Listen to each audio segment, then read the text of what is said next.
another video, we talked about how to create an opportunity for our opponent's hands to both be on one side of our head from side mount.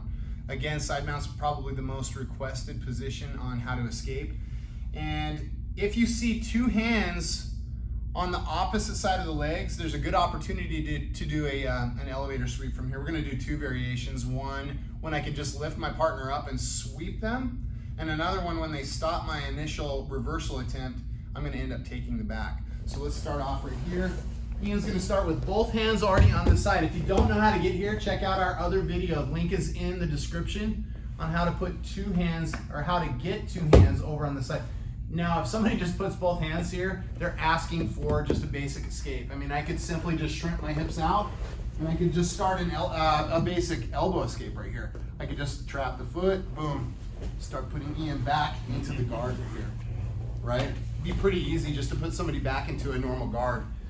But I like this opportunity to do elevator sweeps. I've always had an easier time, and I feel like they're easier to do than taking all that time to elbow escape. Plus style points. Style points too, for sure. Somebody's filming in here. I don't think you get Somebody's style girlfriend came in. Boom. You need to make sure that you impress her. You don't get style points in the Yeah. tournament, but you get style points in here. Boom, so both hands are over on this side, framing the hip, check it out. Shrimp away, knee slides in, and lift him onto my foot. Catch the leg, reverse, and I mount. So let's break it down a little bit more. Now, we broke it down in the other video, but I want to break it down a little bit more in this one. Add some more details in. Frame the hip with the arm. This bone is vital for framing. A lot of people put their arm in like this and let compression happen here, and you really don't have a good frame. I need to make sure that it's actually this bone right on his hip that's following him. People are scared to do this because they feel like their arm might get trapped out, but you're better being further out than you are further in. So framing on the hip, this will allow me to wedge his hip enough so that when I slide my legs away, I keep his hips far away from me. Now I'm lifting both my legs up off the ground, and my target is to push my knee right between his legs. So look, I shoot it here, and now an immediate extension with my spine. I hug the back, and I grab the knee, the material right here on the pants. Watch how I use the foot that's in the middle of Ian's legs to kick it up in the air and switch it to my other foot. The middle foot lands on the floor. I lift Ian up, I do a little handoff right here and hook it. I kick the leg all the way over, and I like to shoot a hook in, and it will help me pull myself up on top of him. I didn't shoot it in very quick on that one because I'm going slower, but when I do it normal speed, when you're about midway falling, I always put a hook in, and it just yanks me right up. Got it. If you guys have ever watched Pedro Sauer, you know he's famous for all of his hitchhike moves. A lot of efficiency there where he's always using somebody else to pull yourself on top versus having to use your own muscles and scramble to get there. So, Should we take a look at what the feet are doing? yeah, let's turn this way. Busy feet. There's also a different option that I like to do too, where that slower version, I notice when I go slow, I always hook over the calf to calf. But when I do it normal speed, I learned from Pedro in a private a long time ago. Yeah, I use my foot right here, and I actually cup the knee. And I'll try to make that happen in slow motion so you can see what I'm talking. I'll do both variations, kind of like the aerobics videos where you have like the advanced variation and then like the low impact variation. We'll do both. Aerobics VHS tapes. So frame the hip, I'm underneath this arm right here. I don't know if I've ever done it with both of my hands up on this side. I think I like this pretty much for this, if I'm gonna do the elevator sweep. So using my toes, look how I bring my feet further out. I don't try to shrimp from here, I bring my feet out. That gives me a lot more shrimpability. And now my legs come off the ground, I glide my bottom knee through this little hole and I extend. Notice how when I extend, my knee points straight up and I'm already pulling Ian's leg toward my foot. I always kick my leg up first and then I just do a switch. Look how I go from inside leg hook and this outside foot is on the floor. But when I switch, I kick the leg up. Now my outside foot hooks and my inside foot drops to the ground. This inside foot is vital to help lift Ian high enough to catch this little hook here. Now I'm pulling with my bottom leg, pushing with my top, and I hook right here and pull myself up. Again, if he tries to push me in that direction, important that we learn how to use our hooks to stop that roll. Foot cup this time? Yeah, let's do the foot cup. I'm gonna go a little quicker The monkey foot. so you can see the monkey foot on the knee. Let's do both options actually. Let's do the little easier variation and a little more precise variation. Shrimp away, knee through the hole. Extend my back and point my knee straight up and hand it off. Here's the low impact version. Lift, look how I hook. My inside leg comes over the top of his knee and I've just got a little hook right here. Now I'm pulling, pushing, and then I pull my hook out right away and catch that right over. This time I'm gonna go faster because I notice that when I do it slower, your body slides a little too far this way and I can't quite get access to my hand. When I do it quicker, I always default to the way that I learned it in a private. So when I'm really sparring, I almost always do it this way. Now I've got really precise feet, just from a lot of years of jiu-jitsu. If you can't do this, not a big deal, just default to the other version, they both work well.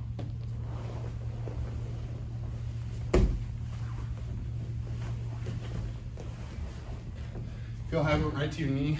100%. That cup, and it's so hard to do when you go slow. Yeah. You never make it work when it's slow. Just when I'm moving a little quicker. Yeah, let's watch without a partner and kind of see all those little details come together. I think the key detail on the entire move is the way that after I shrimp, remember my feet travel outward, my hips shrimp away, I shoot both legs together between the knee. So my knee has to land right between his knees. When it lands, this is the key right here. Back extension, my knee points up, and then I kick the foot all the way over to here. I lift his leg up, and I pass it to my outside foot. Lifting, passing, and then this foot has to hit the ground. Hug the back, lifting with my foot, lifting with my hand together. I catch the foot here, and now I pull, kick, and then mid-roll, I take my hook out, and I hook the leg, and it just pulls me right up on top without having to do a lot of extra effort. Do you want to try it? I do want to try Let's it. do it. I want to see if there's anything I feel that I can like talk about from the other angle, from the bad guy. So I'm starting with two hands over like this. Again, really uncommon unless it's like a brand new person, but if you can create an opportunity for both hands to be over here, very usable. He shrimps away, knee shoots through, extends the back, passes it off to the other foot. That's perfect. Kick over, I kind of gave you a bad hook, or a bad leg to hook onto, but everything is good. Yeah. This is kind of my bad behavior. Yeah. Look at that, I caught it with the foot. Yeah, it was awesome. So next option, we're going to talk about what to do when they put the foot on the ground and I can no longer sweep. There's too much friction on his outside leg in the direct. He's kind of got a kickstand out. Show them what we mean. Yeah, show him the problem.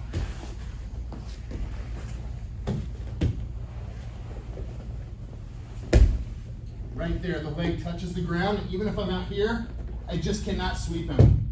It's too wide.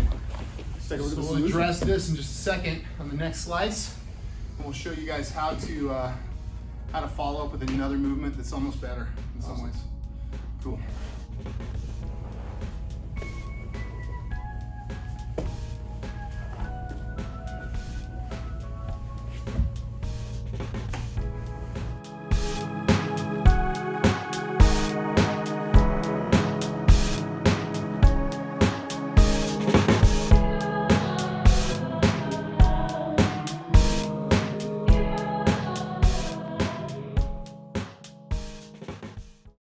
In the last slice we just saw, we talked about how there could be a problem if my partner puts the leg in the direction that I'm trying to sweep them on the floor, and it stops them from being able to be swept anymore, kind of a kickstand. So now we're going to use this opportunity to take the back. So check this out. Back into the very first, I'm going to go do everything like I did before. I shrimp my hips out, my knee slides between his legs. I do a pass off, and as I start to lift and hook his leg, he's now got a kickstand here. But watch, I can easily just change directions, drop him to this side, put hooks in, take the back.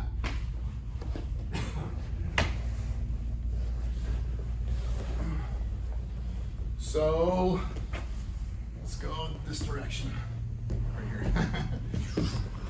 So my knee shoots in, everything's going well. I pass it off to my foot, I go to lift, my leg comes under, but he's too wide. I'm now gonna use my leg that's hooked on his outside foot, not on the side I'm trying to sweep him to, but I'm gonna change directions. Look, my foot's gonna come off of here, touch the ground, and I'm gonna change directions, and I drop him over here. Once I drop him, I've already got an inside hook. This leg's already hooked. All I have to do now is follow up with my other leg, make a hook here, or I could even just attack from this position right here with one hook in, and then I've got an underhook on the far side and an overhook on the close side. Let's go a different direction like this.